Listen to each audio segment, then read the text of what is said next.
Du coup, c'est bon.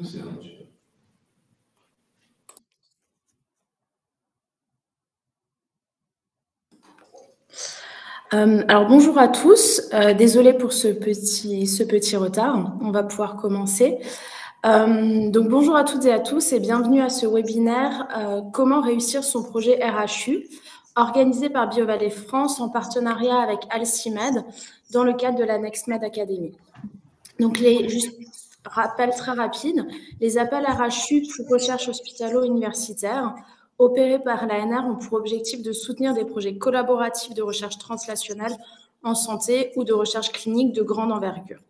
Reposant sur des partenariats durables et fructueux entre équipes académiques, hospitalières et industrielles, les projets doivent par exemple mener à des bénéfices pour la prise en charge des patients, une amélioration de la compréhension des maladies ou des traitements plus efficaces et mieux tolérés.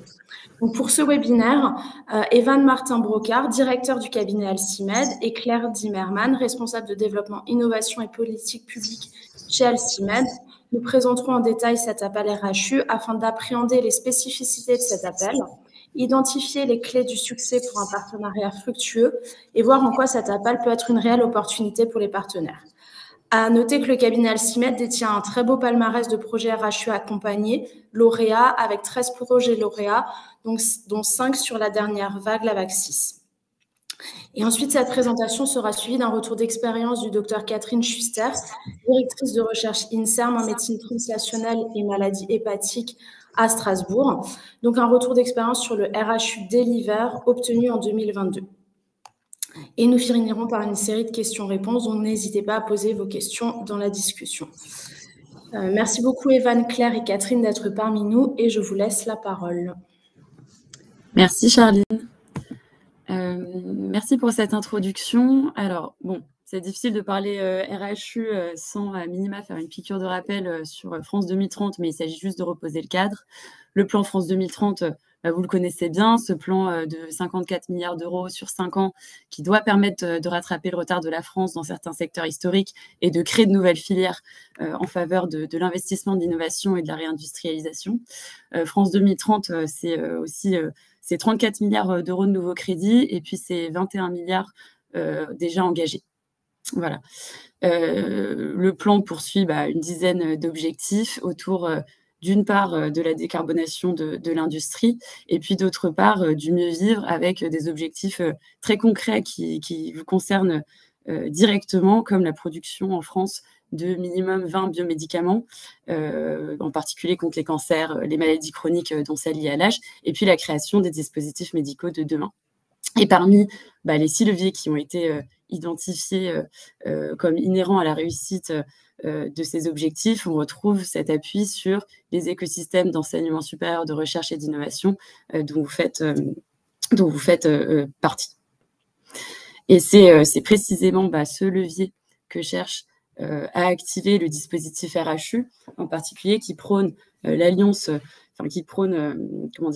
publique-privée pour démultiplier l'impact de la recherche et qui vient combiner la force de ces deux secteurs pour accélérer le développement de nouvelles solutions et accroître les retombées économiques et sociales de la recherche via le partage des ressources, des compétences, des équipements entre le public et le privé. Je pense notamment à l'accès pour les industriels aux cohortes de patients, à de la recherche académique de pointe, à des plateformes de développement de prototypes et de nouvelles technologies de production, comme par exemple les intégrateurs de bioproduction qui appartiennent au monde académique, par exemple. Et puis inversement, qui permettent aux équipes académiques d'envisager de passer sur un mode industriel et d'atterrir sur un POC ou un First in Human, qui est clairement l'objectif poursuivi par le RHU. Ce qui permet d'accélérer la mise sur le marché des innovations en bénéficiant de la connaissance du marché qu'ont ces industriels qui sont associés dans le cadre du RHU. Mais peut-être avant tout, si on doit faire un retour d'expérience sur les industriels avec lesquels on a travaillé chez Alcimed dans le cadre d'appels à projets publics-privés, en particulier des RHU, l'intérêt pour eux de l'alliance publique-privée, c'est avant tout de dérisquer la recherche et développement et d'en maximiser les chances de succès. Donc, d'en maximiser les chances d'aboutir à une mise sur le marché ou atterrir sur du soin très concrètement. Et ce qu'on voit également, c'est qu'en général, plus les partenaires sont embarqués tôt dans les projets, plus le consortium public-privé est aligné sur les objectifs du projet, ses modalités de travail, les work packages, plus facile est le montage de projet qui suit derrière. Si on reprend les objectifs du RHU, on en a 3 qui viennent corroborer ce que je viens de dire. Il y a évidemment le caractère innovant du projet. Il y a aussi son ampleur. C'est 4 à 10 millions d'euros de financement, mais les projets doivent être, le coût complet du projet doit être à minima supérieur à 3 fois le montant de l'aide demandée. Il y a aussi ce potentiel de transfert rapide vers l'industrie et le soin. Avec pour objectif un first in human ou un POC à l'issue du RHU au bout des 5 ans. Et puis, ce travail en synergie, en réseau, doit permettre de créer des relations long terme entre les partenaires, même post-RHU. Les projets sont regardés autour de 9 critères d'éligibilité qui sont plus ou moins au même niveau. L'Institut coordinatrice doit être un CHU, un organisme de recherche ou une fondation de coopération scientifique au sein d'un établissement de santé. Dans le consortium, il doit y avoir un organisme de recherche, un établissement de santé et une entreprise à minima. La thématique du projet doit bien sûr être en cohérence avec les priorités qui sont définies dans le cadre de l'appel à projet. Le projet doit être de nature transstationnelle, avec une combinaison de recherche fondamentale et clinique. La qualité scientifique et technique est également regardée. Il faut et ça va avec les avantages pour les patients et les retombées socio-économiques. Vous devez avoir une certaine connaissance du marché, des opportunités, des métriques clés dans le cadre de votre réponse à cet appel à projet. Il faut qu'il y ait la question de la masse critique également de chercheurs équinociens qui est regardée. Et puis, comme je disais, le potentiel de transfert rapide et l'envergure du projet qui doit être supérieur à 3 fois minimum au montant de l'aide demandée. Le processus d'évaluation et de contractualisation, globalement, prend en moyenne 3 à 6 mois. C'est assez variable selon les vagues. L'évaluation, il y a une première évaluation de la recevabilité du projet qui est faite par l'ANR. Puis le projet, son éligibilité est regardée par un comité d'évaluation constitué d'experts internationaux. Et ensuite, c'est à ce moment-là que vous passez en oral RHU, où vos projets sont regardés. Puis, on atterrit au fil de plusieurs délibérations et de plusieurs comités d'évaluation et de pilotage à une proposition de sélection de projet au secrétariat général pour l'investissement. La décision finale appartient au Premier ministre et puis s'ensuit, une fois la sélection faite, la signature des conventions et tout ça prend en moyenne 3 à 6 mois jusqu'au premier paiement fait par l'ANR auprès de l'organisme coordinateur. Quelques chiffres sur les projets RHU financés. Peut-être ce qu'on peut dire, c'est que on voit bien au vu de ces chiffres que le dispositif RHU est un guichet reconnu par l'État, puisqu'on est passé d'une enveloppe globale de 32 millions d'euros en phase 1, en vague 1, à une enveloppe de 160 millions lors de la dernière vague. Donc c'est assez considérable. Et ce qu'on voit bien aussi, c'est que bien que le nombre de projets déposés est considérablement augmenté, on passe de 20 dossiers en vague 1 à 89 dossiers en vague 6, le taux de succès reste globalement assez égal, entre 19 et 22%. Alors même si évidemment, nous, on l'a vu, il y a une certaine, je dirais, professionnalisation des dossiers au fil des vagues.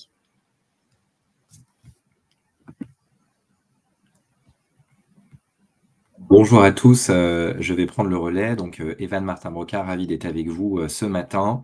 Peut-être un tout petit élément avant de vous parler de cette partie recette du succès, en tout cas sur les RHU et ce qu'on peut vous donner en retour d'expérience. On est dans une certaine incertitude au niveau de la programmation de la recherche et des outils qui vont arriver. L'idée aujourd'hui, c'est plutôt de vous donner ce retour sur en tout cas un très bel outil que nous, on voit autour de RHU. Et je pense qu'il est intéressant dans la manière de prendre en main ce type de dossier, quel que soit finalement le call, parce qu'il y a quand même une tendance aujourd'hui à monter des partenariats publics-privés sur finalement un angle assez similaire de la part de l'État, que ce soit l'ANR, le SGPI, BPI même qui puissent financer ces dossiers. Et en fait, en ça, on trouvait intéressant de vous amener ce retour ce matin. Si je rentre en tout cas et je profite de l'occasion RHU que nous, on connaît bien, alors celui qui saura nous dire s'il y a bel et bien une vague RHU en 2025 serait très très fort. On n'en sait rien. Par contre, il y aura des calls en 2025 et en tout cas, c'est quand même intéressant de se dire c'est quoi les recettes de succès d'un RHU parce que, sauf surprise, ça doit pouvoir être intéressant pour aller capter des financements et monter des partenariats de recherche assez structurants. Premièrement, sur les recettes du succès d'un RHU, cette partie innovation, bien sûr, on l'imagine en se disant comment on va finalement différencier le projet de recherche transnationnelle dans un niveau mondial. Et en fait, la vraie question, et nous, ce qu'on a vu sur des dossiers qu'on a travaillé et qu'on a pu faire financer, c'est qu'à chaque fois, mais de toute façon, vous l'imaginez parce que je pense que vous n'êtes pas là aujourd'hui par hasard, on est quand même sur des équipes de recherche de pointe. On est sur très souvent des enjeux de la préclinique en tout cas et des publications qui ont déjà été faites où on est assez souvent sur des premières mondiales. Donc, on est vraiment sur cette partie recherche de pointe et tout l'enjeu va être capable d'inscrire ça à cette échelle. Il ne faut quand même pas oublier que le gouvernement souhaite financer ces projets-là aussi pour faire rayonner et pour muscler la compétitivité de la recherche française à l'échelle internationale. Donc ça, c'est quand même un point important. La question à poser également, c'est finalement en quoi ça apporte une valeur ajoutée. Et cette question, elle paraît assez anodine, mais finalement, quand nous, on travaille en amont avec des équipes de cliniciens-chercheurs et d'industriels qui se connaissent souvent déjà, qui ont déjà travaillé ensemble et qu'on a un premier échange pour finalement comprendre le cœur scientifique du projet, en fait, cette question-là, elle est assez importante parce que ça va vraiment permettre de se dire, est-ce qu'on a un vrai markup par rapport à ce qui se fait et est-ce que vraiment l'innovation est importante et peut en tout cas justifier auprès du financeur de mettre une somme telle que celle dont on a parlé aujourd'hui, ou est-ce qu'en fait l'innovation, elle est un petit peu marginale ou elle pourrait être dépassée par d'autres innovations. Et ça, il faut vraiment se poser la question pour être capable de la mesurer. On vous en a parlé, mais il y a une capacité à amener de la donnée préclinique qui soit robuste. Et en fait, comme Claire le disait très bien juste avant, vous avez certainement vu que le taux de succès reste à peu près similaire. La petite différence, c'est qu'il y a quand même beaucoup de dossiers qui sont déposés, c'est extrêmement compétitif. Et la professionnalisation dont parlait Claire, ça veut dire que concrètement, les gens avec lesquels on échange, souvent ont déjà réussi à avoir des premiers grants, des bourses ANR, des ERC, il y a déjà de la très belle publication. Voilà, c'est pas le publication de l'appel à projet. Qu'est-ce qu'on peut proposer et comment j'essaye de prioriser un de mes axes de recherche pour en faire un RHU. En fait, ce que nous, on voit et la raison pour laquelle il y a quand même, en tout cas de notre côté, les taux de succès sont plutôt pas mauvais, c'est qu'en fait, c'est des dossiers qui sont travaillés très en amont. Et pour l'anecdote, on a pas mal d'échanges avec des très beaux écosystèmes de recherche en santé en France en ce moment pour se dire, on ne sait pas encore s'il y aura un RHU ou pas, mais on part en tout cas sur des discussions entre des industriels et des académiques qui ont déjà pas mal de background en termes de recherche préliminaire pour aller chercher des financements sur des innovations qui peuvent arriver au pied du patient à 5 ans. Autre élément, donc, est-ce que ça permet de justifier finalement un projet ambitieux de recherche translationnelle? Je pense que ça résume quand même assez bien ce que je vous ai dit avant. Ce côté recherche translationnelle, en tout cas, il est extrêmement important pour les évaluateurs, donc vraiment à garder en tête. Forcément, une question à se poser sur l'impact du RHU. Capacité à montrer qu'on est aujourd'hui sur un verrou thérapeutique, clinique, ou qu'on n'a pas de solution aujourd'hui de prévention, de diag. Et en fait, il y a cette capacité à montrer qu'il y a un besoin. Alors, urgent, on parle bien sûr du domaine que vous connaissez aussi bien que nous. L'urgence, quand on parle de monter des tests cliniques, on sait très bien que le gradient est en années. En tout cas, l'idée, c'est vraiment d'être capable de montrer qu'il y a un vrai besoin et que si on amène cette innovation demain au pied du patient, c'est quelque chose qui va être utilisé, qui est absolument nécessaire et sur lequel aujourd'hui, il y a vraiment un verrou qu'on n'arrive pas à lever. Deuxième élément, donc la question médicale sous-jacente du projet RHU, est-ce qu'elle est bien spécifiée? Alors ça, c'est un élément important, c'est que si vous nous écoutez ce matin, c'est qu'on imagine que vous avez peut-être un projet de recherche publique-privée en tête. Le vrai sujet et la question à se poser, et ce que nous, on voit en retour d'expérience, c'est que très souvent, quand les chercheurs nous briefent sur le projet, on est plutôt sur des moyens que sur un objectif en tant que tel. Et si je m'explique, un moyen, c'est que très souvent, l'idée, c'est de se dire, tiens, comment je peux faire financer telle plateforme ou telle avancée scientifique qui peut me permettre derrière de répondre à plein de questions et à plein d'applicatifs concrets à mettre au plus près des patients. Et en fait, la manière dont il faut penser ce type de projet et même les appels à projets en général aujourd'hui, c'est un tout petit peu différent. C'est de se dire finalement, avec ce financement, qu'est-ce que je peux mettre au pied du patient? Et du coup, ça nous permet alors, ça veut quand même dire qu'il faut dégrossir un tout petit peu et souvent dans les projets qui nous sont présentés au départ, l'idée, c'est de financer beaucoup de parties de recherche qui sont certes passionnantes d'un point de vue académique, qui peuvent certes amener énormément d'innovation au pied du patient, mais en tout cas sur lequel on se disperse un peu en termes de moyens et d'angles scientifiques qu'on prend. Le meilleur moyen de répondre à ça et d'être certain de répondre aux enjeux de l'évaluateur, c'est de dire concrètement qu'est-ce que ça peut me permettre de mettre au plus près des patients, qu'est-ce que ce financement peut me permettre de mettre au plus près des patients, et du coup, quel angle scientifique, quelle approche scientifique en termes de work package je décide d'avoir pour répondre à ça. La question du calibrage et de la manière efficace pour y répondre, c'est que, pareil, en retour d'expérience, ce qu'on voit très souvent, nous, sur de RHU, c'est que dans les work packages qui sont mis autour du projet et pour répondre à la question et à l'objectif qu'on se donne, et ben en fait, très souvent, on se rend compte qu'il y a des dimensions scientifiques qui sont absolument passionnantes, qui pourraient permettre, certes, d'avoir un financement sur des enjeux de recherche que les chercheurs n'arrivent pas à faire financer ailleurs, mais qui, pour autant, ne sont pas en ligne directe avec la réponse à la question, ou en tout cas, sont moins priorisés. Et du coup, il y a cet enjeu, et nous, ce qu'on voit sur des RHU qui passent, c'est la capacité à être extrêmement précis sur, finalement, les work packages scientifiques qui permettent de répondre à la question et d'élaguer le reste, et finalement de ne pas le faire figurer dans le RHU au risque de paraître un peu dispersé, pas tout à fait lisible sur ce qu'on souhaite atteindre à 5 ans. Donc voilà, ça, c'est cet aspect-là qu'on voulait mettre en avant. La question des résultats obtenus à l'issue des 5 ans, en fait, elle est absolument clé et en même temps extrêmement inconfortable parce qu'il y a énormément d'inconnus dans l'équation au départ. Pour autant, l'idée, et comme l'a dit Claire, c'est vraiment d'être capable de mettre le projet, l'innovation, un produit, un service, une nouvelle approche, un process thérapeutique au pied du patient à 5 ans. Donc ça, pareil, ça permet d'élaguer. Et quand vous vous posez la question, je pense que très rapidement, vous pouvez vous dire quel type de résultat on peut raisonnablement envisager à 5 ans et lesquels ne sont pas atteignables. Et vous l'imaginez, mais les évaluateurs et les jurys sont des experts du sujet. Et peut-être que sur les premières vagues de RHU, on a vu des projets où ça passait, même si à 5 ans, on n'avait pas encore de résultats tout à fait tangibles. Aujourd'hui, ça ne passe absolument plus sur les vagues qu'on a vues, donc il faut être extrêmement vigilant à cet aspect-là. Un troisième aspect qui nous paraît clé dans les recettes du succès qu'on voulait vous amener ce matin, c'est la qualité du consortium du RHU. Et cette qualité de consortium, elle passe par plusieurs aspects. Un, la capacité à rassembler des compétences qui sont complémentaires.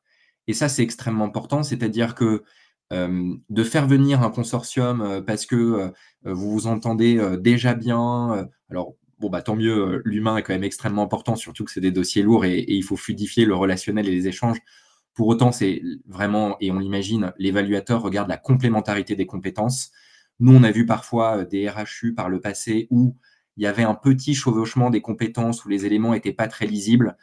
Il ne peut pas y avoir deux partenaires qui ont quasiment le même rôle dans un projet. Donc ça, c'est quand même assez important, tant d'un point de vue clinique que d'un point de vue industriel.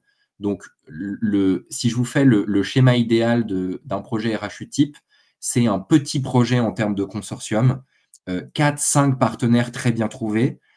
En dessous, ça peut paraître compliqué, en tout cas, de justifier l'ensemble des compétences qu'il faut pour répondre, en tout cas, à la question et aux enjeux que vous souhaitez aborder dans le projet de RHU. Au-dessus, ça peut passer. Ça demande juste d'être très, très clair sur le rôle de chacun, de très bien l'expliquer également, et surtout de montrer qu'il y a bien toutes les compétences. Et là-dessus, nous, ce qu'on a vu, c'est que le jury est quand même très aguerri dans la capacité à identifier là où il pourrait y avoir des trous dans la raquette, et là où on pourrait amener finalement des industriels qui sont plus ou moins solides. Et ça, nous, on l'a vu par le passé. Alors, deux éléments, mais on l'imagine, il y a beaucoup de projets de RHU qui se montent avec des startups et avec des biotech. Le retour qu'on a, c'est que sur les premières vagues de RHU, il pouvait y avoir des startups biotech qui étaient en phase de levée de fonds et qui n'avaient pas encore les reins très solides d'un point de vue financier. Et c'est normal parce que c'est la vie, et en tout cas, c'est le plan de financement d'entreprise à risque de ce type-là, surtout au départ. Pour autant, sur les dernières vagues, les biotech et startups qui passaient, c'était quand même déjà des boîtes qui avaient fait des levées de fonds, qui avaient déjà les reins assez solides. Et l'État se dit, ce n'est pas à nous, à travers un projet RHU, finalement, de faire le plan de financement de l'entreprise. Donc peut-être point de vigilance sur ça. Ça ne veut pas dire que les RHU ne sont ouverts qu'à des big pharma ou à des très grosses entreprises. Il y a certainement un intermédiaire à trouver. En tout cas, ce que nous, on a pu voir sur les projets passés, c'est qu'il peut tout à fait y avoir des grosses entreprises et des entreprises plus petites. On peut même se dire que c'est malin d'un point de vue solidité financière du consortium qu'on est capable de proposer.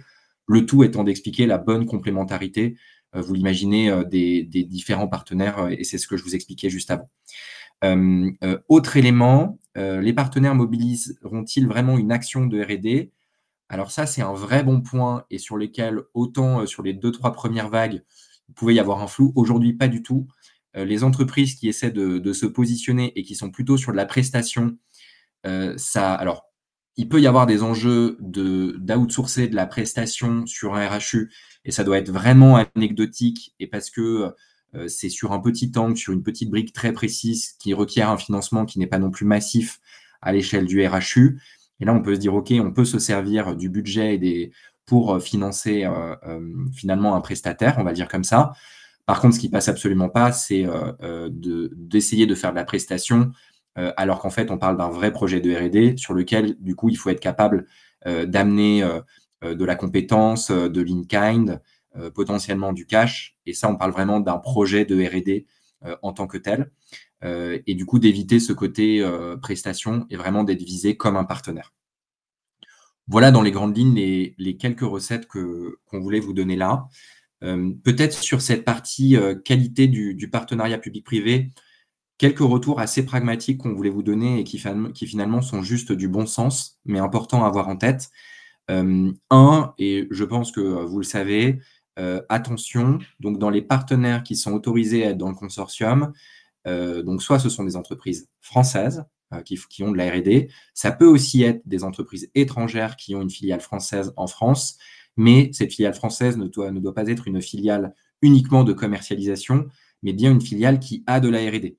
On l'imagine, hein, et je vous le disais initialement, un projet RHU, il y a un enjeu de montée en compétitivité de recherche française. Donc, tant qu'à faire, hein, les deniers d'argent, les deniers de l'État doivent permettre de financer et de muscler cette R&D française. Donc, attention à ça, c'est quand même un point extrêmement important.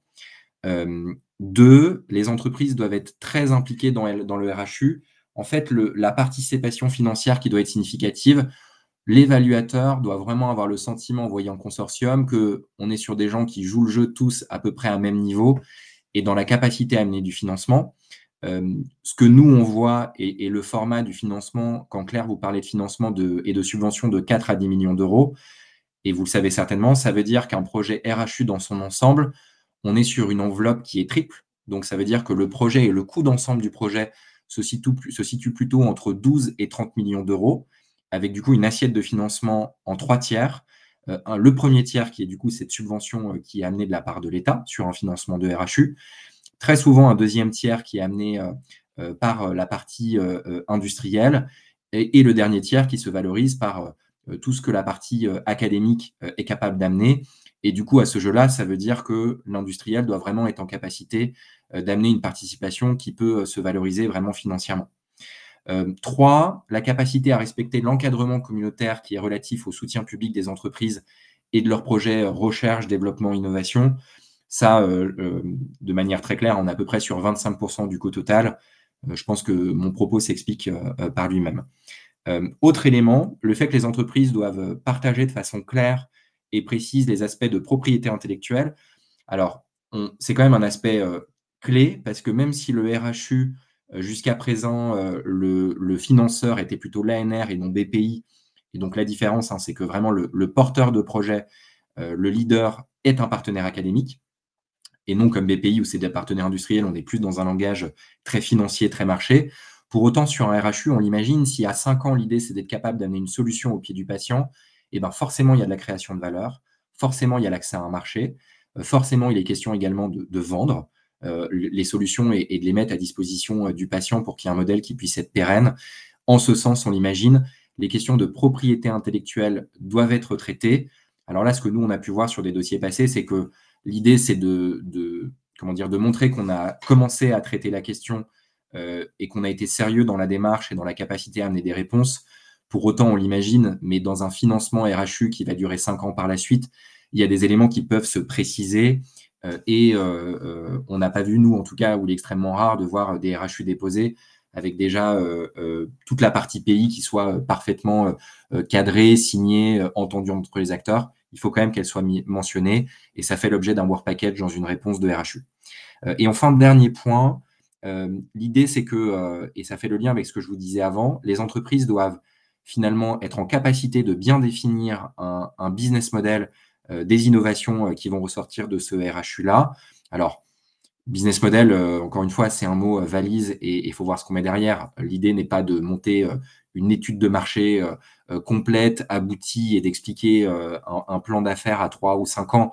Non, mais l'idée est quand même, dans un des work packages, d'avoir la capacité à montrer que pour que cette innovation puisse se tenir, puisse être mise au plus près des patients, et ben, force est de constater qu'il doit y avoir un modèle économique qui doit être pérenne, qui doit permettre de mettre cette solution au service des patients. Donc, la demande, vu qu'initialement, on est capable d'amener une innovation sur lesquelles il y avait aujourd'hui un verrou thérapeutique, clinique, ou des dispositifs, des point of care qui n'étaient pas existants et qui peuvent vraiment amener une solution différenciante dans le système de santé, il faut quand même qu'en face, en face de cette demande, il y ait une offre qui puisse se tenir et se pérenniser, d'où la capacité à apporter dès la réponse et la formalisation d'un RHU de premières notions de business model qui sont abordées.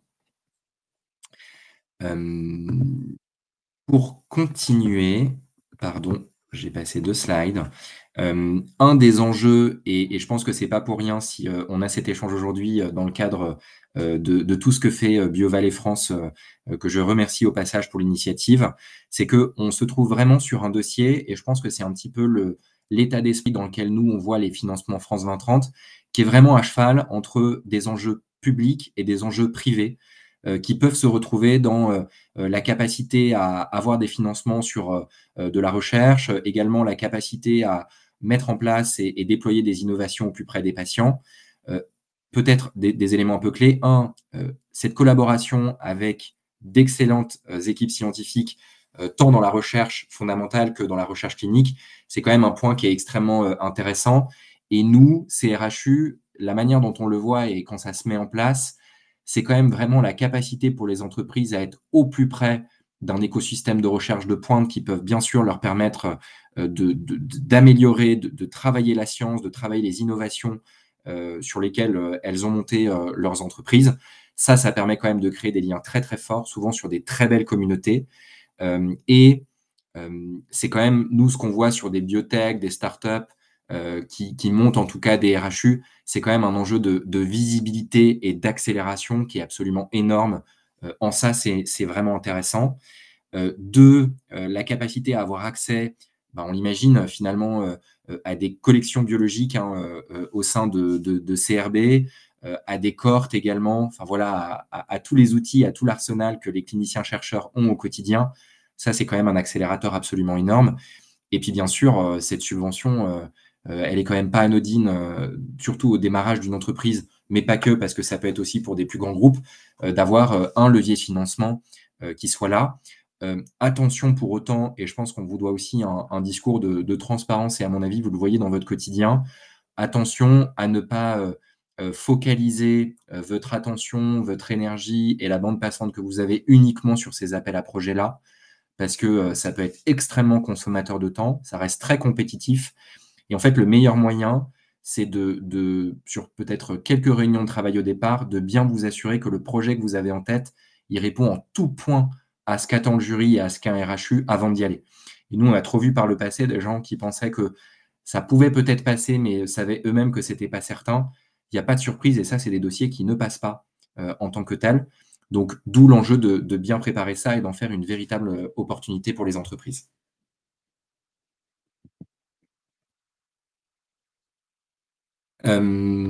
Concernant les modalités de financement, l'idée, c'est pas de vous noyer de chiffres en tant que tel, il y a quand même quelques mécanismes qu'il faut avoir en tête au global. Alors, la manière dont se lit le document que vous avez ici sous les yeux, c'est finalement, si vous regardez cette partie horizontale, 3 grandes verticales, la recherche fondamentale, la recherche industrielle et la partie développement expérimental. Et là, vous voyez les pourcentages des coûts totaux qui sont éligibles en fonction du type d'entreprise ou d'organisme. Il faut savoir, on l'imagine, mais ça reste un call ANR, 100% des coûts des organismes de recherche peuvent être pris en compte dans le RHU. Pour les PME, on sera à 45% sur la recherche fondamentale, 45% sur la recherche industrielle et idem sur le développement expérimental. Bref, un tout petit peu moins de la moitié. Et pour les autres entreprises, et là, on parle du coup de plus grosses entreprises, là, on est seulement à 30% de ce qui est amené, qui peut être pris en compte dans l'éligibilité des coûts en tant que tel. Donc voilà, ça, il faut juste avoir le mécanisme. C'est le même depuis le départ. Je pense qu'on vous apprend peu d'éléments, mais il faut quand même le savoir, éviter les mauvaises surprises sur à quelle hauteur on peut avoir une subvention au vu de ce qu'on amène.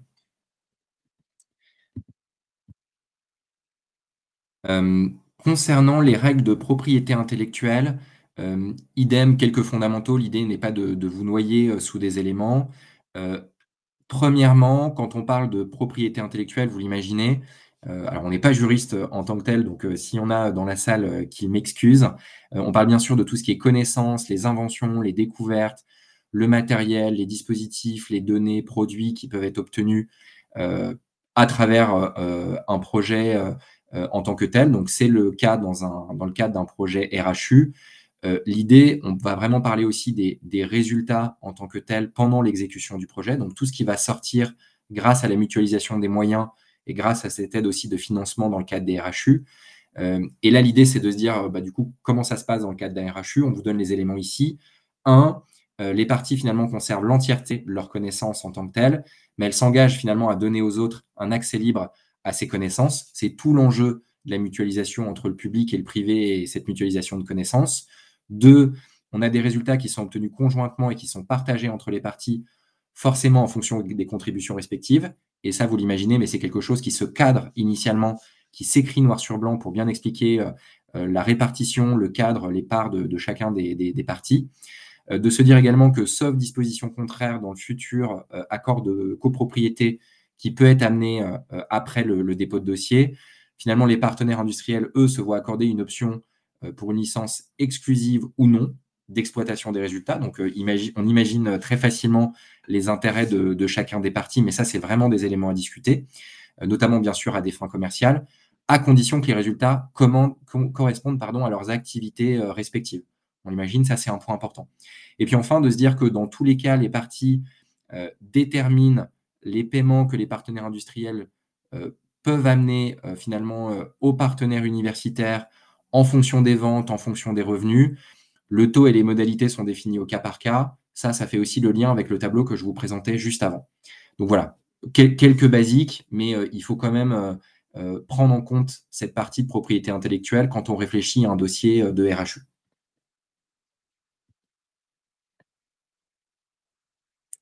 Un retour d'expérience qu'on voulait vous donner sur un RHU assez récent que nous, on a monté avec toute une équipe à la base autour de l'APHM du côté de Marseille. Donc, un des projets qui a été lauréat sur la dernière vague.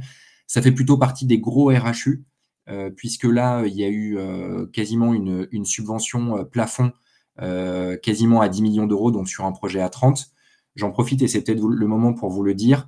Attention à ne pas chercher le maximum de la subvention. Et le retour d'expérience qu'on peut vous donner, c'est qu'il vaut mieux un très bon projet RHU, bien construit, très lisible, avec les bons partenaires, le bon angle scientifique pour amener des innovations à 5 ans, qui soit un projet fourchette basse à 12 millions d'euros, que de chercher le gros projet et de rajouter quelques briques et à ce qu'il ne passe pas. Voilà, ça, c'était peut-être le moment où vous le dire. En tout cas, si je vous parle de ce projet-là, donc on était sur un projet de prévention et d'interception du cancer bronchique, avec finalement l'idée de développer des biomarqueurs biologiques et des logiciels d'IA qui sont basés sur l'imagerie, de l'analyse des tissus pour finalement révolutionner l'interception, la prévention des cancers du poumon, en tout cas de certains types du cancer de poumon.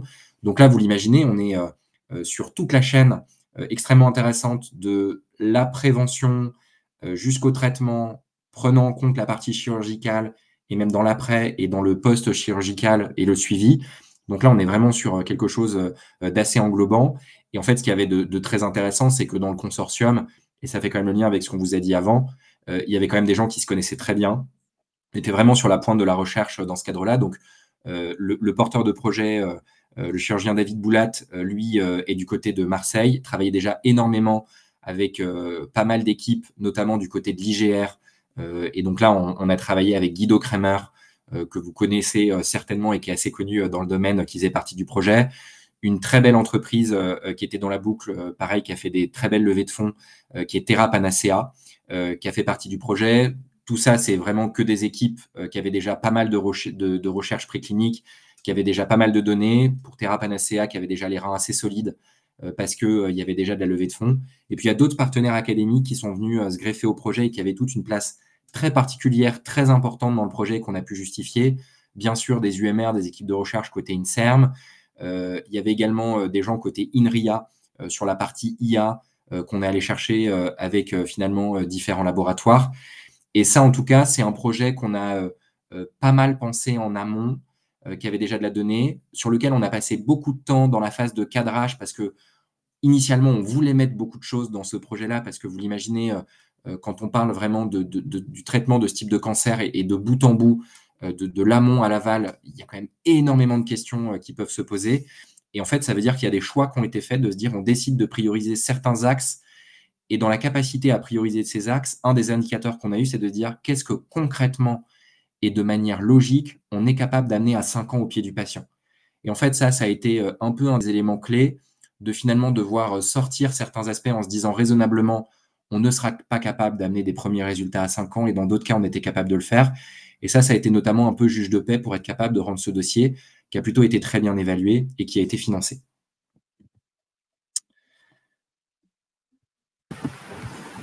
Oui, donc du coup, si on vous parle RHE aujourd'hui, c'est aussi, et je pense que vous l'aurez compris, parce que c'est un dispositif qu'on connaît très bien chez Alcimed. On a pu accompagner 13 RHU depuis le lancement de ce dispositif et un tiers des lauréats au national sur les 2 dernières vagues. Et peut-être juste pour reprendre ce que disait Evan, peut-être un élément à retenir, c'est que nous, ce qu'on souhaite avoir et ce qu'on préconise, c'est un accompagnement dans la durée, c'est d'avoir vos projets bien en amont pour en échanger avec vous, et ce, bien avant la publication du cahier des charges de l'appel à projet. Comme le disait Evan, ce qui était important sur le projet Lucapi, c'était principalement cette phase de cadrage, et c'est peut-être là où on a le plus de valeur ajoutée chez Alcimed, c'est de vous aider à orienter votre projet, à challenger le projet scientifique, son organisation work package, et puis à solidifier le consortium que vous avez autour de vous. L'idée, c'est que suite à cette phase de cadrage, la rédaction se fasse de manière finalement très fluide et que vous n'ayez plus, entre guillemets, qu'à le rédiger. Voilà. Voilà pour nous ce qu'on voulait vous dire chez Alcimed. Et peut-être qu'on peut laisser la main à Catherine Schuster pour le retour d'expérience sur le RHU Deliver.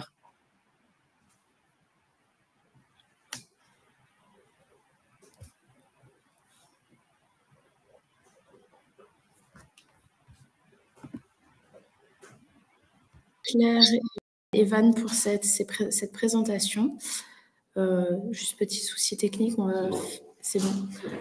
Donc, Madame Schuster, vous avez normalement la main pour pouvoir présenter votre retour d'expérience sur le projet, le RHU Deliver.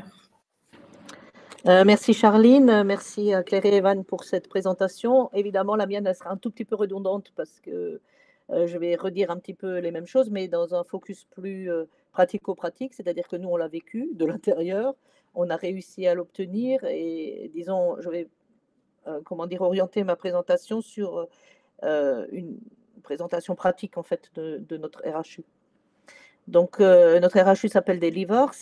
L'idée de ce RHU, c'est d'apporter des innovations thérapeutiques aux maladies hépatiques avancées.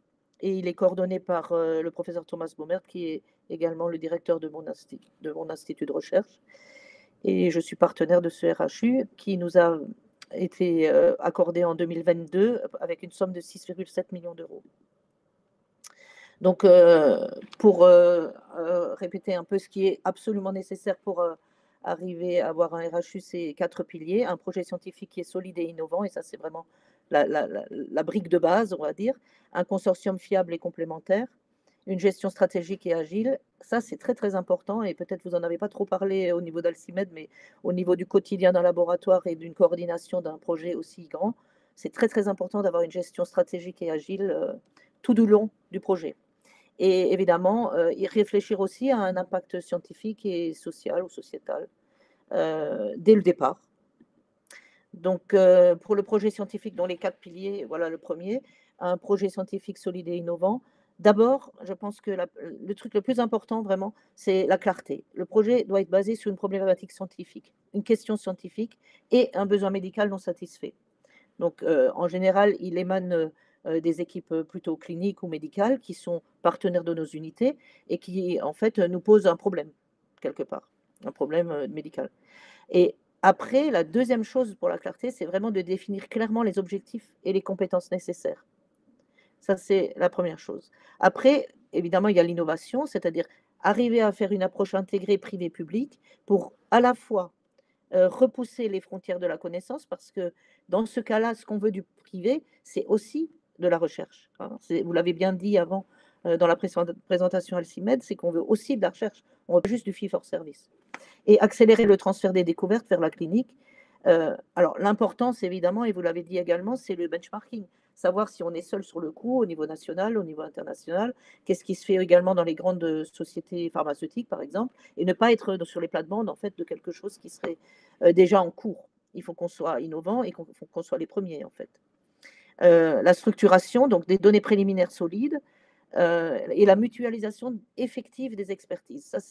Ça a l'air simple, c'est pas toujours aussi simple dans la réalité. Et une organisation en work package qui soit indépendant, ça c'est aussi important parce que si jamais il y a une faiblesse sur un des work packages, il ne doit pas impacter tous les autres, tout le programme en fait. Hein. Et interconnecté quand même, puisque chaque expertise et chaque compétence doit, comment dire, nourrir les autres. Et la création de valeur en impact sociétal et de l'impact sociétal. Donc définir dès le départ un impact. Donc pour nous, voilà, c'est le RHU Deliver et c'est une success story strasbourgeoise, on va dire, de la vague 5 des RHU. Donc la première chose, comme je le disais, c'est le constat. Nous, on est des experts en maladies hépatiques chroniques et cancer du foie, et le constat a été que cette épidémie qui est mortelle est en augmentation constante. Augmentation constante parce que les causes principales sont connues, mais une cause principale qui augmente vraiment de manière exponentielle, c'est les maladies hépatiques qui sont associées au désordre métabolique. Donc ce qu'on appellerait la maladie du foie gras, l'obésité, etc., etc. On a également toujours un gros impact des infections virales chroniques hépatiques et la consommation excessive d'alcool, mais ça, c'est pas toujours pareil dans le monde, quoi. Ça, c'est une épidémie évidemment mondiale. Donc, on s'adresse aussi à une problématique plus grande que notre pays ou l'Europe, etc. Hein, c'est mondial. L'incidence est alarmante, donc ça, c'est aussi un des constats. On a 1,3 milliard de personnes qui sont malades.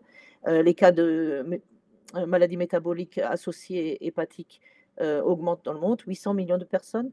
Beaucoup de décès, 800 000 décès par an dus au cancer juste du foie et pas juste. Il y a également des maladies métaboliques et des fibroses avancées qui mènent à la mort. Et c'est la troisième cause de cancer dans le monde. Donc pourquoi ça augmente autant? C'est que l'hygiène de vie, le style de vie a beaucoup changé dans les 20 dernières années ou 30 dernières années. L'alimentation, la sédentarité, l'augmentation de l'obésité, tout ça est lié à cette maladie. Et évidemment, le vieillissement de la population également. Et le problème de ces maladies hépatiques avancées, c'est que, en fait, les maladies sont silencieuses jusqu'à un stade très tardif. Et lorsque la maladie est découverte, en général, on est déjà assez loin dans quelque chose qui ne sera pas forcément positif. Et l'absence de traitement efficace. Donc ça, c'était le constat. La problématique, c'est que, en fait, le problème est qu'une fois que la maladie est assez avancée, c'est-à-dire quand on est dans une fibrose avancée, on va arriver à un stade où on ne peut plus freiner la progression de la maladie, qui va aller vers un effondrement et vers la cirrhose, qui évidemment causera une décompensation, un cancer du foie, l'insuffisance hépatique et au bout le décès. Donc, ce qu'il faut voir, c'est que dans cette problématique, il n'y a pas de traitement antifibrotique qui sont efficaces pour freiner ces stades avancés. Et c'est sur ce créneau-là que nous, on a voulu baser notre recherche, mais également ce RHU. Donc, en prévalence, on a une grosse prévalence, 1,5% à 6,5% en croissance constante, et 3 millions de patients, par exemple, aux États-Unis, qui sont en fibrose avancée, hein, c'est-à-dire qui sont des gens qui sont déjà chroniquement très malades. Pas de thérapie antifibrotique approuvée, et une efficacité limitée des composés qui sont actuellement en clinique. Donc ça, c'était la problématique. Trouver des solutions pour ces maladies. Alors, les données préliminaires solides que nous avions au niveau du laboratoire, ça faisait à peu près presque 10 ans qu'on travaillait pour le développement d'un anticorps qui est un anticorps anti-claudine 1. Et nous étions arrivés à un stade où nous avions réussi à arriver au stade de la création d'une entreprise, d'une start-up, etc., qui développait cet anticorps. Et cet anticorps est un anticorps qui a de puissants effets antifibrotiques et anti-cancer. Et nous avions prouvé tout cela avec beaucoup de publications de haut niveau et des modèles précliniques solides pour dire que cet anticorps-là, on peut aller jusqu'au développement vers la clinique et la translation vers la clinique. Donc, comme c'est résumé sur ce schéma, en fait, nos compétiteurs, la plupart des compétiteurs internationaux sont sur les phases précoces de la fibrose, c'est-à-dire F1, F2. S'adresse aux personnes qui sont en obésité, mais qui ne sont pas encore en phase avancée de fibrose, globalement.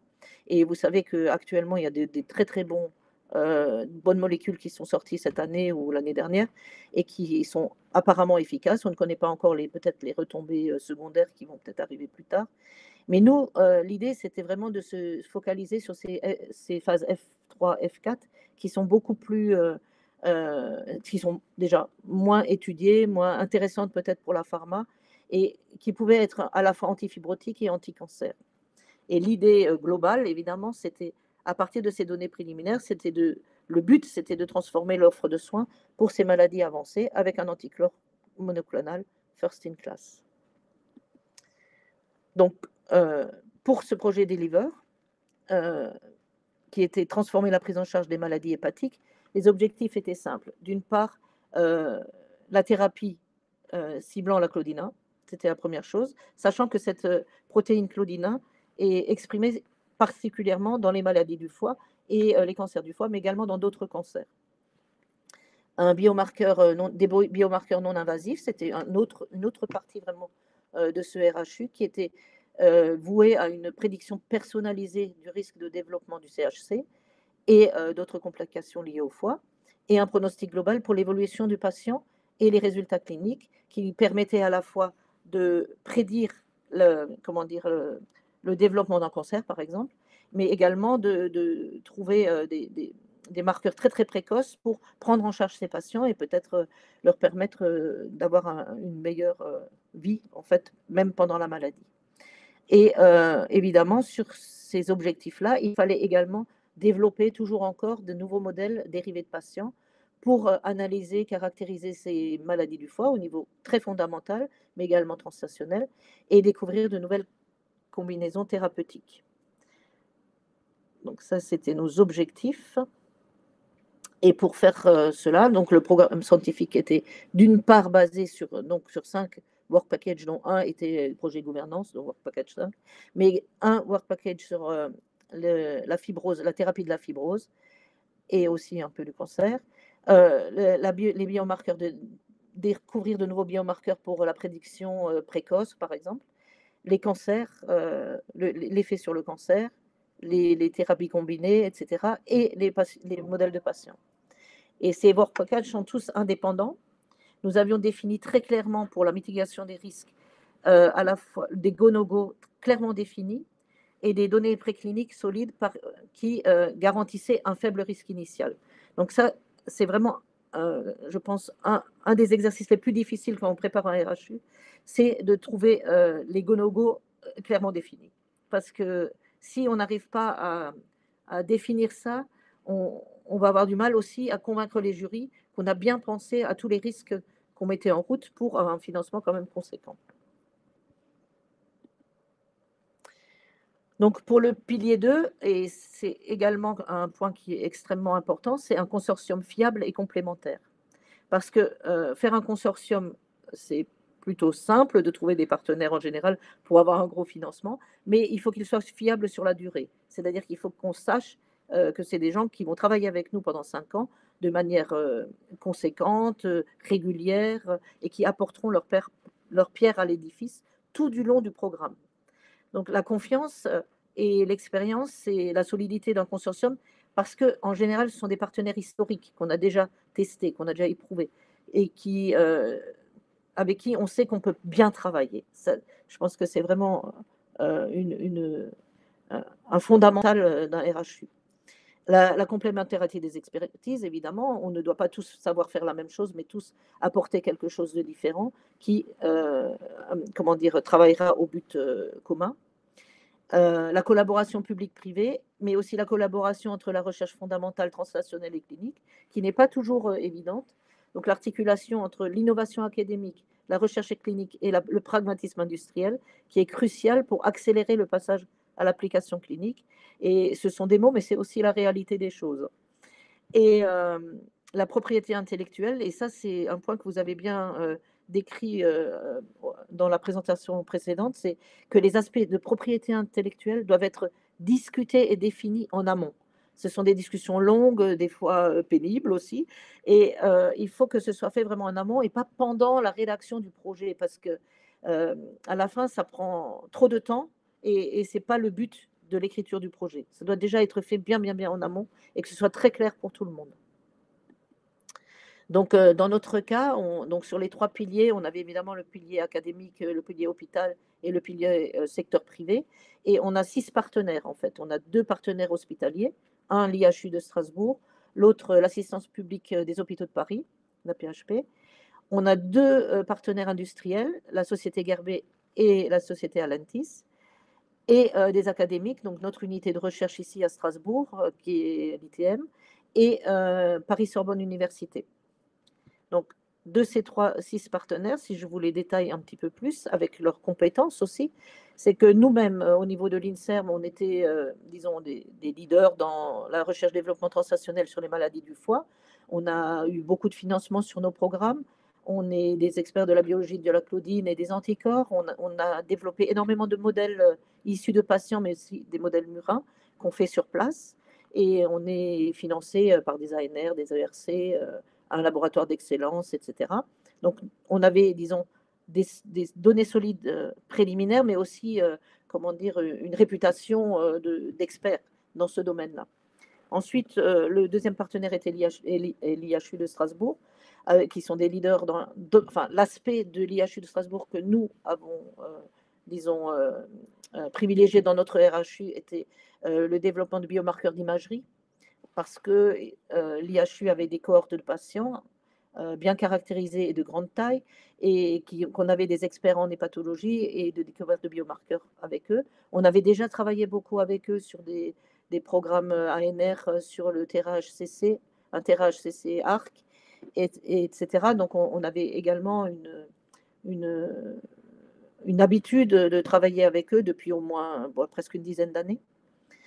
Ensuite, le troisième partenaire, c'est la PHP et Université Sorbonne Paris, avec le professeur Pierre Naon, et qui est un leader dans les biomarqueurs, mais aussi les essais cliniques. Et ça nous donnait l'accès à des essais cliniques, à la possibilité d'essais cliniques, mais également à des grosses cohortes nationales qui étaient intéressantes pour nous, pour l'analyse des biomarqueurs, mais aussi des images. Et nous avions déjà un contrat avec eux, ANRS, depuis quelques années. Donc aussi des partenaires fiables, historiques qu'on connaissait bien. Ensuite, pour le privé, nous avons Allentis, qui est un développeur de médicaments et qui est particulièrement intéressé par Claudina. Mais les aspects Claudina que nous développons dans le RHE n'étaient pas les aspects qu'eux développent actuellement au niveau de l'entreprise. Et Gerbet, qui est un leader dans le développement de l'imagerie hépatique, qui était déjà un partenaire historique aussi de l'IHU, avec de l'intelligence artificielle, des bases de données aussi énormes qui nous permettaient d'accéder aussi à toutes ces bases de données. Donc voilà, la structure de notre partenariat.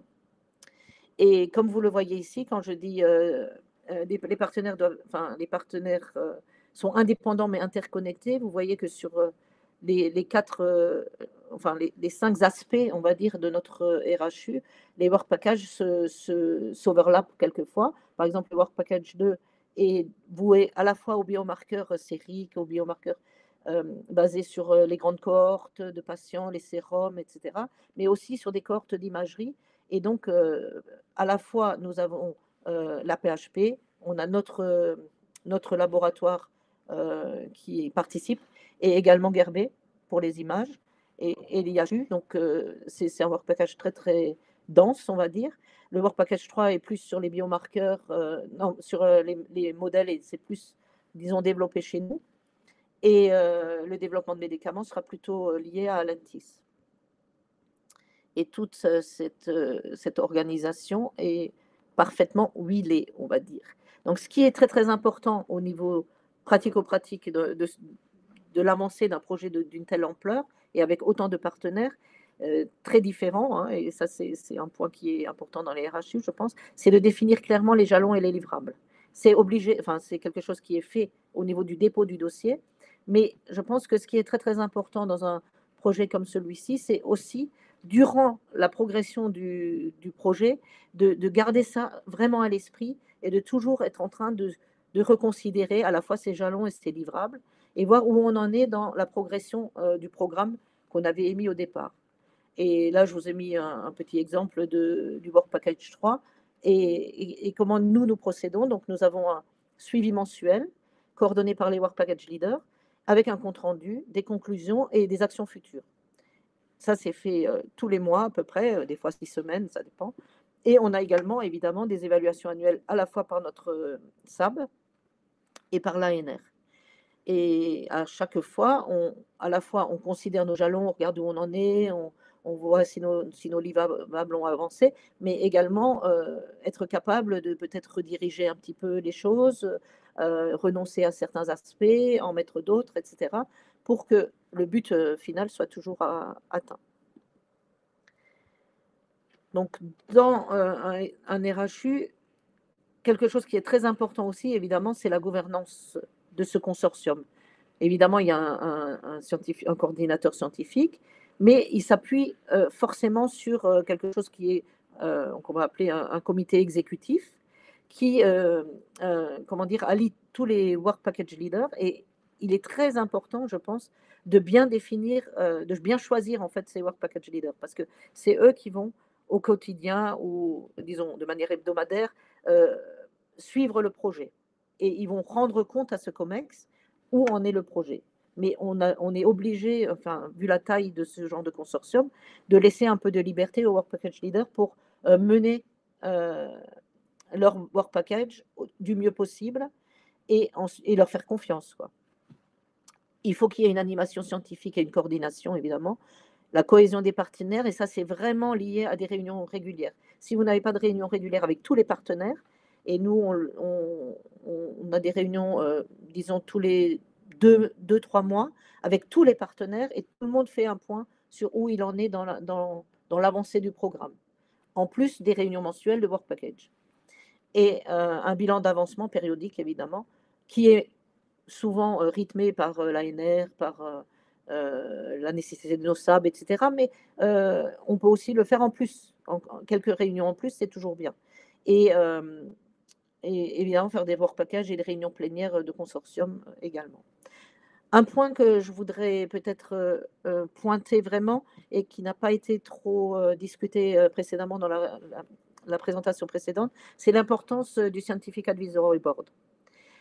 C'est quelque chose qui est extrêmement important, je pense, pour ces grands projets, parce qu'ils nous permettent d'avoir une vue externalisée, critique et positive, hein, enfin un esprit critique positif, et qui permet des fois de réorienter ou de se poser les bonnes questions, ou aussi d'améliorer peut-être la façon dont on a imaginé les choses au départ. De l'année 1 à l'année 4, les choses changent aussi, le paysage international change, et des fois il faut peut-être réviser quelques points qui, quelquefois, à l'intérieur du consortium, c'est plus difficile que d'avoir une critique extérieure, je pense. Donc, il faut prendre une très très forte attention à la composition de ce SAB. D'une part, sur l'excellence scientifique des personnes qui seront recrutées, de leur disponibilité aussi, parce que quelquefois, on va peut-être choisir des gens, mais qui, à la fin, n'auront pas le temps à consacrer à ce genre de travail. Ils doivent être d'une totale indépendance, vraiment, pour avoir cet esprit critique clair, direct et peut-être des fois un peu, comment dire, dérangeant, dans le bon sens du terme. Et ils doivent être capables, évidemment, de donner des conseils, des suggestions, des recentrages des choses qu'on n'aurait peut-être pas fait de nous-mêmes, en fait. Donc ça, c'est extrêmement important.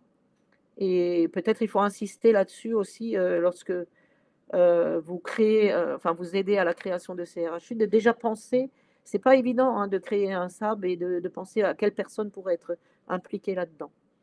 Et on a également un advisory board pour l'éthique, mais qui est plus, on va dire, pratico-pratique. Mais le SAB a vraiment une importance majeure.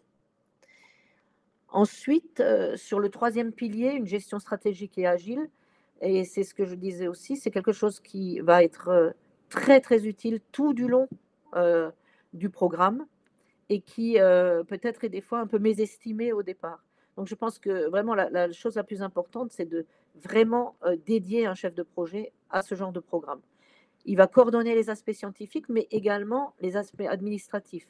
Et malgré ce que l'on peut penser, les aspects administratifs sont extrêmement lourds. Si on a 6 partenaires, 2 universités, 2 ONR, un IHU, tout est différent, tous les aspects sont différents, et cette personne devra être capable de maîtriser en fait tous ces objets très très différents. Il doit également, enfin le chef de projet doit également assurer une communication fluide, une réactivité optimale avec tous les partenaires. Parce que lorsqu'on doit, par exemple, récolter les comptes rendus ou des petits textes qu'il faut de chacun des coordinateurs, c'est un travail à plein temps hein, à faire, vraiment, et qu'on mésestime quelquefois. Évidemment, il faut qu'il y ait un très bon accompagnement des tutelles pour monter le dossier, pour mettre en route les financements, etc. Mais aussi pour simplifier les démarches administratives. Donc, avoir les bons interlocuteurs, les identifier en amont, pour avoir cette fluidité dans les interactions est extrêmement importante. Et garantir, évidemment, les tutelles vont garantir également la conformité aux règles des organismes, etc. Et le point que vous avez évidemment aussi pointé, c'est l'anticipation de la prospérité intellectuelle.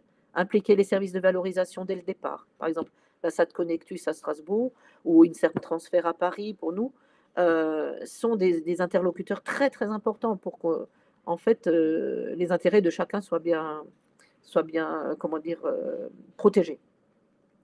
Et ce que nous, on conseillerait évidemment, c'est de faire un term sheet en annexe pour sécuriser la gestion de la propriété intellectuelle. Et je vais vous présenter juste ça en 2 minutes. Ce term sheet, c'est vraiment pour anticiper les éléments clés et pour garantir une transition fluide vers l'accord de consortium. Donc ça, c'est entre le moment où on a eu le programme, qu'on a eu le financement accordé, et le moment où on met en route vraiment le consortium avec tous les éléments très très subtil qu'il faut avoir discuté bien en amont avec tous les partenaires.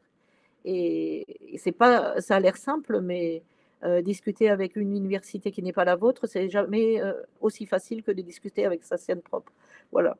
Donc la gouvernance du projet, bien définir la gouvernance, la structure de gestion, les prises de décision, tout ça très très bien dans un document hein, écrit, La propriété intellectuelle, évidemment, les règles adaptées aux résultats obtenus, le régime de publication et de confidentialité qui doit être bien défini, toujours comment dire, un écrit est indispensable. La responsabilité des parties, bien définir tout ça, la réglementation spécifique pour les études cliniques, les assurances, la couverture du personnel, les respects des droits des tiers, etc. Ça rassure les évaluateurs parce qu'ils se disent que c'est quelque chose qui a été pensé en amont et qu'on est mature pour aller vers un consortium clair, bien défini et qui ne posera pas de problème, et qui prouve que les partenaires sont tous en accord sur ces points clés. Donc ça, c'est quelque chose qu'il faut également, quand on dit, voilà, on voudrait déposer un RHU, c'est des choses qu'il faut penser dès le départ, vraiment. Et ensuite, le quatrième pilier, qui est un pilier plus sociétal, enfin l'impact. Quel est l'impact? À quoi on va servir en faisant ça? Donc évidemment, il y a une avancée des connaissances, il y a l'innovation, il y a la modélisation. Par exemple, dans notre cas, c'est de trouver des nouveaux modèles issus de patients qui n'existent pas. Par exemple, les modèles de fibrose modélisés en culture cellulaire à partir de patients n'existent pas et nous les avons développés. Faire des liver on a chip, des choses comme ça, mais très très spécifiques à notre problématique. Les avancées thérapeutiques, évidemment, si on peut prouver que notre anticorps a des effets déjà innocuits pour les patients, mais peut aussi également avoir ensuite un effet bénéfique pour les patients, ça sera très très important et on est sûr qu'on y arrivera. L'amélioration du diagnostic précoce et personnalisé, ça c'est tout le Work Package 2 avec tous les biomarqueurs à la fois sériques pour avoir des biomarqueurs non invasifs et pouvoir screener des patients qui pourraient bénéficier d'une surveillance accrue, par exemple, parce qu'à risque de CHC, alors qu'autrement, on peut les laisser plus tranquilles pendant plus longtemps.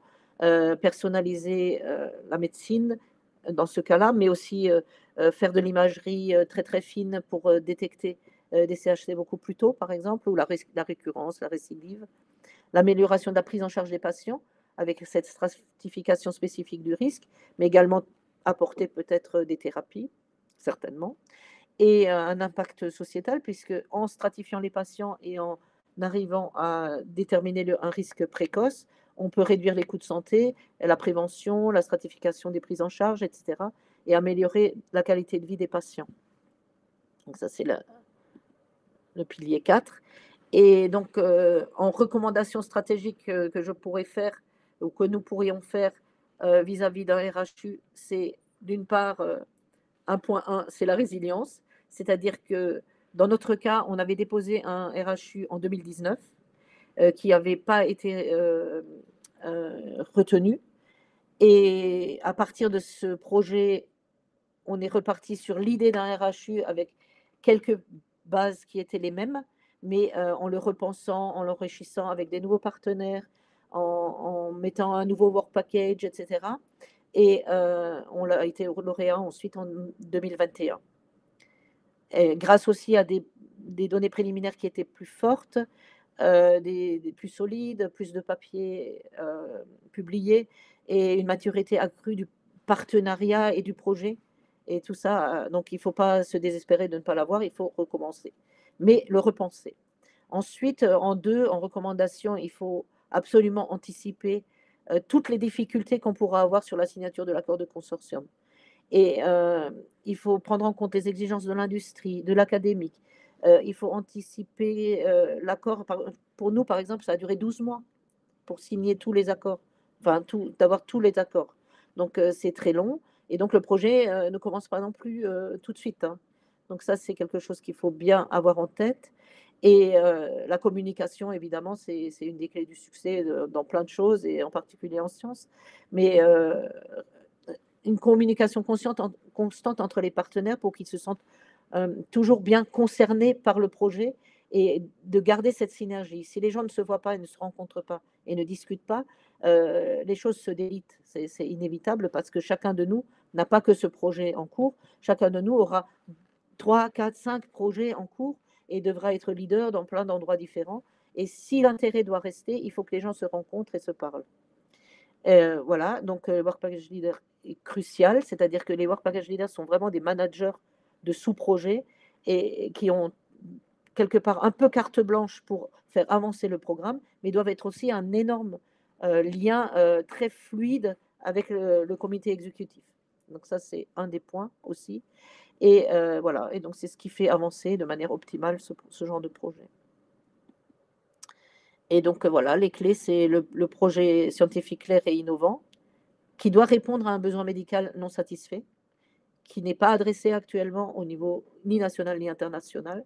Pensez avec une idée, peut-être quelquefois, moi j'ai participé à des montages de RHU qui n'étaient pas le nôtre non plus, mais d'autres sur l'université de Lorraine par exemple, où quelquefois, évidemment, il y avait un besoin médical non satisfait, mais ça n'allait peut-être pas au-delà de quelque chose de national. Et c'est aussi un des points qu'il faut bien avoir en tête, c'est que le jury, enfin vous me contredirez peut-être, mais que le jury est un jury très international, qui a une vision très internationale des choses. Et si comment dire, l'objectif est un peu trop restreint, c'est pas forcément un bon point. Le consortium doit être solide et complémentaire, la collaboration doit être fluide, et on doit savoir bien travailler ensemble et s'apprécier aussi pour chacun pour ses qualités. Une gestion proactive et flexible, donc anticiper beaucoup, adapter et réussir. Et la résilience et l'impact, c'est-à-dire transformer les échecs en succès et viser les retombées scientifiques, sociétales et économiques réalistes. Ça aussi, c'est un point très important, je pense. Voilà. Et donc, sur ce, j'ai fini.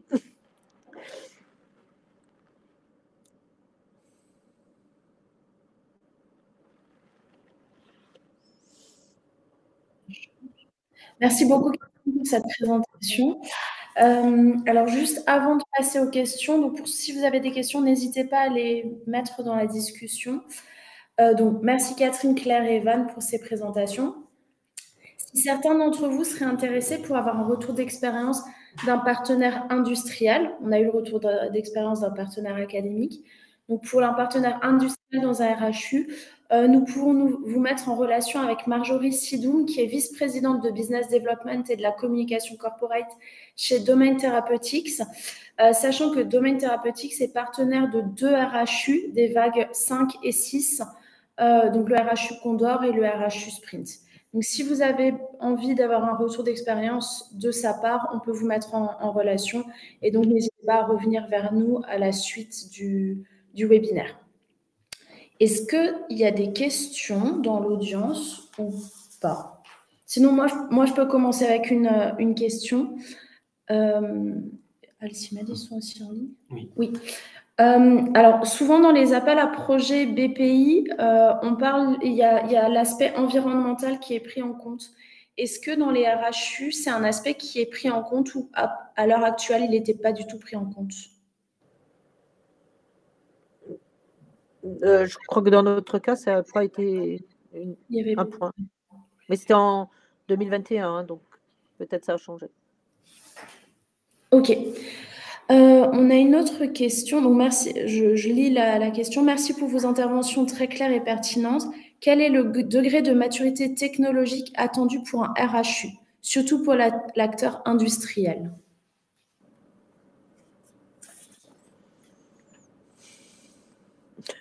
Je ne sais pas.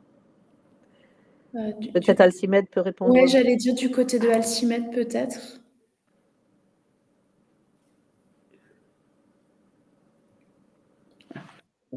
Vous m'entendez, vous voyez. Pardon, oui. un petit quelque chose technique. Je vous prie de m'excuser. La question était sur la maturité industrielle. La maturité technologique attendue pour un RHU, pour l'acteur industriel. La question est bonne. Je pense que l'idée, c'est, il y a 2 indicateurs. Sur ce côté maturité industrielle, on imagine, on est sur une biotech ou sur une start-up, donc ça nous étonnerait qu'il y ait déjà un candidat médicament ou qu'il y ait déjà une solution sur le marché, bien entendu. L'idée, c'est quand même d'avoir déjà un peu de préclinique. Surtout, l'indicateur, c'est logiquement, s'il y a eu une première levée de fonds ou s'il y a du financement, ça veut quand même dire que normalement, la startup ou la biotech a été suffisamment challengée par les fonds sur la maturité technologique de son projet et le caractère impactant le potentiel du projet. Donc ça, c'est quand même un bon élément. Nous, ce qu'on a vu sur les startups avec lesquelles on a travaillé, parfois, elles arrivent et le projet de RHU a un angle assez différent de la manière dont elles développent aujourd'hui des projets ou de leur pipeline. Pour autant, l'assise financière de la boîte est telle que ça rassure le financeur. Ouais. Donc, je ne sais pas, la personne qui pose la question, si, faut quand même que la boîte soit créée. Alors, on a eu le cas d'entreprises qui n'étaient pas encore créées en se disant est-ce qu'on peut la créer pour le RHU. Je l'ai vu 2 fois, les 2 fois, les dossiers ne sont pas passés Non. parce qu'on avait essayé de créer les statuts un peu au dernier moment. Donc, si c'était un peu l'objet de la question, ça ne passe pas. Il faut que ce soit quand même une entreprise existante qui postule.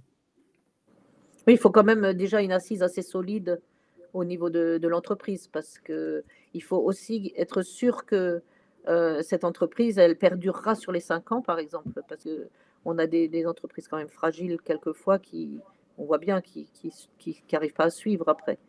Donc ça c'est un point très important. Nous Allentis, Gerbier était de toute façon une entreprise historique, mais Allentis avait été déjà en série B de levée de fonds. Donc il y avait de la confiance dans le système.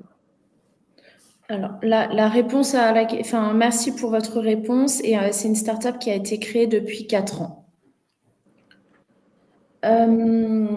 J'avais une autre question. Vous disiez que donc c'est que des entreprises françaises qui peuvent être financées, mais est-ce que si par exemple, pas les entreprises, les partenaires français, est-ce qu'il peut y avoir un partenaire étranger dans le consortium, mais qui ne serait pas financé, mais partenaire étranger pour ses compétences qu'on ne trouverait pas forcément en France? En retour, il me semble que, alors je l'ai quasiment jamais vu, pourquoi? Parce que c'est pas impossible, mais sauf qu'il y a inéligibilité de toucher une quelconque subvention. Donc ça voudrait dire qu'on aurait un partenaire étranger qui viendrait dans le projet et qui accepterait lui de mettre de la techno, des avancées scientifiques, de l'in-kind ou du financement sans aucun retour. J'ai pas encore vu le modèle, peut-être que Catherine l'a vu dans des RHU qu'elle a pu travailler, mais Je crois que c'est possible, mais ça peut être possible. Et ça arrive aussi dans d'autres projets, même académiques ou en étranger, n'est pas toujours éligible non plus selon le pays d'où il vient, par exemple. Et ils sont quand même partenaires parce qu'après, il y a des publications ou il y a des choses. Voilà, ça peut quand même arriver. Si c'est quelqu'un d'historique et qui a une vraie expertise particulière, mais ouais, c'est rare parce que personne. Voilà. Oui, c'est rare et il faut qu'il y ait vraiment une valeur ajoutée à ce que ce partenaire rejoigne le consortium. Et j'ai une dernière question. Donc, Catherine, vous avez dit que vous avez déposé le premier dossier en 2019, oui. Puis vous avez été lauréat en 2021.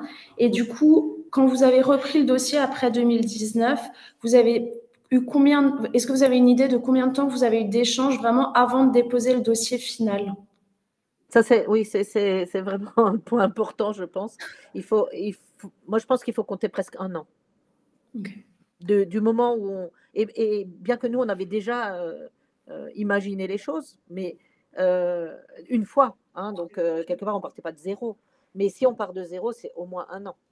Trouver les bons partenaires, discuter, trouver le bon angle, les objectifs, bien définir les objectifs, ne pas n'être pas trop vaste, être bien ciblé. Enfin, il y a plein de choses et apprendre à se connaître aussi. Et j'ai vu ça sur d'autres RHU où on s'est un peu pris, parce que moi, des fois, je suis référente scientifique pour l'INSERM dans ce genre de montage de projet, et où c'était plutôt 6 mois, et c'était une catastrophe. Enfin, c'est trop dur, quoi. Ça demande beaucoup d'écriture, ça demande beaucoup de choses, et vraiment, au moins 1 an, je dirais. Une fois que tu as la bonne idée, il faut 1 an. Oui, ok. Vraiment. Et aussi toujours penser, ça je ne l'ai pas dit, mais toujours penser un peu un plan B au cas où un des partenaires tout d'un coup disparaît. Hein. Parce que comme c'est très long ces montages, tout d'un coup les intérêts changent ou je ne sais pas, et tout d'un coup quelqu'un disparaît. Hein. Et d'avoir le plan B en disant si jamais celui-ci qui est très important disparaît, il faut qu'on ait quelqu'un d'autre qui pourrait surseoir. Et après, l'ANR accepte assez facilement, si le projet est déjà accepté. On peut toujours proposer des solutions à l'ANR, ça il faut le dire aussi. Hein. Tout est discutable, tout est échangeable. Enfin, vraiment, ils sont très, très, très accompagnants aussi, hein, l'ANR. Une fois que le projet est en route, tout problème peut leur être soumis, on peut discuter, etc. Hein. Donc ça c'est très important aussi à savoir pour un retour d'expérience sur quelque chose qui est déjà en route, quoi, en fait. Ouais. Est-ce qu'il y a encore des questions? Enfin, on n'a plus de questions dans le chat. Moi, j'ai juste une dernière question et je pense qu'après, on sera bon. Vous avez parlé de l'importance du SAB. Est-ce que la composition du SAB, elle est évaluée dans les dossiers RHU ou vous l'avez monté après l'obtention du projet? Je ne saurais plus dire. Je crois qu'on l'a monté après. Ok. Evan, tu me confirmes? Oui, après. Oui, Après. ça Oui. a été monté après, oui. Mais c'est pareil, c'est quelque chose qu'il faut réfléchir un peu en amont aussi. Hein, parce que le temps court, vraiment. Et l'importance d'un SAB, c'est vraiment très, très, très, très crucial, je crois. Et l'importance et l'indépendance, hein, de ces gens qui doivent être de vrais critiques et de vrais experts, hein, enfin, de haut niveau. Ça, je l'ai beaucoup vu aussi sur le RHU de Lorraine, par exemple, Infini, enfin, avec l'IHU Infini, où le SAB est important et apporte des visions, des changements de direction. Il ne faut pas hésiter à ça non plus, il faut que ce soit quand même souple. C'est rigidifié par les livrables, les jalons et tout ça, et ça paraît des fois hyper rigide, mais on a quand même une souplesse après dans l'avancée du projet. Hein. Oui, mais fonction toujours à des résultats implémenter, aussi. Évidemment. C'est un travail à plein temps, hein, pour le project manager qui s'occupe de ça. C'est un travail presque à plein temps. Hein. Il faut le voir aussi comme ça. Donc, il faut le budgétiser assez fort pour que vous ayez des bonnes personnes aussi. Fiables. Alors, on n'a pas d'autres questions dans le chat. Donc, merci beaucoup à tous pour votre participation aujourd'hui. Merci à nos intervenants pour vos présentations très claires et intéressantes et enrichissantes. Vous pourrez retrouver ce webinaire sur notre chaîne YouTube assez rapidement. Et s'il y a un nouvel appel à projet RHU, ce qu'on espère, on repoussera le contenu de ce webinaire sur nos différents réseaux de communication. Et merci encore pour vos interventions. Ok, merci. Merci Bonne beaucoup. journée à tout le monde. Merci Bonne beaucoup. journée. Au revoir.